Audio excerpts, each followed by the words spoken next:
गर्मियों की दोपहर थी। समुद्र की सतह पर धूप ऐसे गिर रही थी जैसे सोने की परत फैली हो। दूर दूर तक बस नीला पानी, हल्की हल्की लहरों का संगीत, और बीच में तैर रही थी एक सफेद रंग की छोटी यॉट जिस पर खड़ी थी जेसिका, 30 साल की, सुनहरे बाल, गहरी नीली आंखें और चेहरे पर वो चमक जो सिर्फ समुद्र से मोहब्बत करने वालों के पास होती है। उसके बगल में था पानी में तैरता एक विशालकाय स्विमिंग एनक्लोजर जिसके अंदर एक 11 फीट लंबी डॉल्फिन लूना उछल कूद कर रही थी, पानी के छींटे उड़ाती, आवाज निकालती, मानो जेसिका को देखकर खुश हो रही हो। यह रिश्ता नया नहीं था। जेसिका ने 12 साल पहले लूना को तब बचाया था जब वो जाल में फंसी अपनी मां के साथ तड़प रही थी, लेकिन मां को बचाया नहीं जा सका और उस दिन से लूना जैसे जेसिका की जिंदगी का हिस्सा बन गई।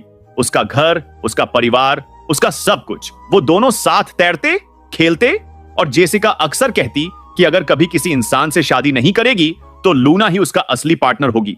लेकिन उस दिन सुबह से ही लूना का बर्ताव अजीब था। उसकी आंखों में एक अनजानी ठंडक, पानी में घूमते समय उसकी गति का बदल जाना और सबसे डरावना, उसका लगातार गहराई में जाकर फिर अचानक ऊपर आना और जोर से पानी को मारना। जेसिका ने सोचा शायद मौसम का असर है या लूना खेल रही है। उसने अपने हाथ में एक मछली ली और पानी में उतरने का फैसला किया जैसे वो रोज उतरती थी। पैरों में हल्का सा ठंडा पानी लगा, धूप ऊपर से चमक रही थी और लूना कुछ दूरी पर स्थिर खड़ी थी, उसकी आंखें सीधी जेसिका पर। जेसिका मुस्कुराई, बोली आजा बेबी, और आगे बढ़ी।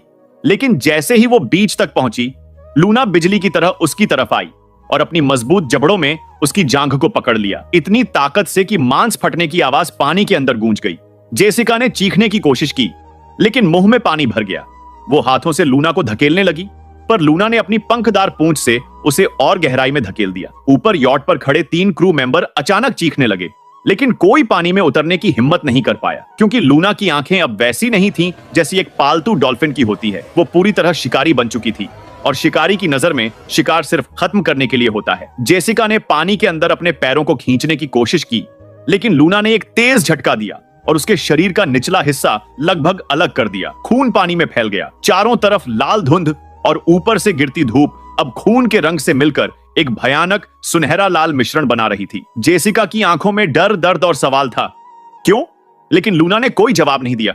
वो बस अपनी पूंछ से एक और झटका मारते हुए जेसिका को पूरा निगलने की कोशिश करने लगी। पानी के ऊपर बुलबुले उठे, उसके साथ हल्की सी गरज जैसी आवाज आई, शायद लूना की सांस, शायद उसकी जीत की खुशी। यॉट पर खड़े लोग अब फोन पर मदद के लिए चिल्ला रहे थे, लेकिन जो हो रहा था वो इतनी तेजी से हुआ कि 2 मिनट में जेसिका का आधा शरीर गायब हो चुका था और बाकी को लूना गहरे समुद्र में ले जा रही थी जहां रोशनी नहीं पहुंचती। वहां अंधेरे में बस हड्डियों के टूटने और मांस के रेशों के फटने की